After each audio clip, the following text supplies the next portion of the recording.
রবীন্দ্রনাথ ঠাকুরের লেখা সমব্যথী। যদি খোকা না হয়ে আমি হতেম কুকুরছানা, তবে পাছে তোমার পাতে মুখ দিতে যাই ভাতে, তুমি করতে আমায় মানা? সত্যি করে বল, আমায় করিস নে মা ছল। বলতে আমায় দূর দূর দূর কোথা থেকে এলো এই কুকুর? যা মা, তবে যা মা, আমায় কোলেই থেকে নামা। আমি খাবো না তোর হাতে, আমি খাবো না তোর পাতে। যদি খোকা না হয় আমি হতেম তোমার টিয়ে, তবে পাতে যাই না ওরে আমায় রাখতে শিকল দিয়ে।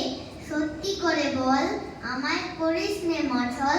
বলতে আমায় হতভাগা পাখি, শিকল কেটে দিতে চায় রে ফাঁকি। তবে নামিয়ে দে মা, আমায় ভালোবাসিস নে মা। আমি রব না তোর কোলে, আমি বনেই যাবো চলে।